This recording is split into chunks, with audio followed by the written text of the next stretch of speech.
Mettre sa foi en Dieu, c'est être sûr de ce que l'on espère, c'est être convaincu de la réalité de ce que l'on ne voit pas. Par la foi, nous comprenons que l'univers a été formé par la parole de Dieu, de sorte que ce qui est visible a été fait à partir de ce qui est invisible. Par la foi, Abraham obéit quand Dieu l'appela.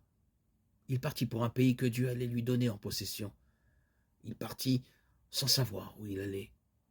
Par la foi, il vécut comme un étranger dans le pays que Dieu lui avait promis. Il habita sous la tente ainsi qu'Isaac et Jacob, qui reçurent la même promesse de Dieu.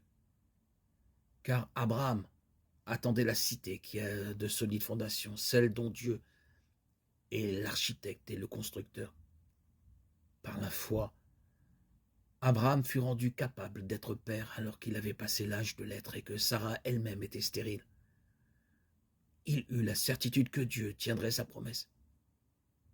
C'est ainsi qu'à partir de ce seul homme, pourtant déjà marqué par la mort, naquirent des descendants nombreux comme les étoiles dans le ciel, innombrables comme les grains de sable au bord de la mer. C'est dans la foi que tous ces hommes sont morts. Ils n'ont pas reçu les biens que Dieu avait promis, mais ils les ont vus et salués de loin.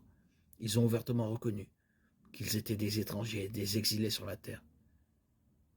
Ceux qui parlent ainsi montrent clairement qu'ils recherchent une patrie. S'ils avaient pensé avec regret au pays qu'ils avaient quitté, ils auraient eu l'occasion d'y retourner. En réalité, ils désiraient une patrie meilleure, c'est-à-dire la patrie céleste. C'est pourquoi Dieu n'a pas honte d'être appelé leur Dieu. En effet, il leur a préparé une cité. Hébreux 11, 1, 16.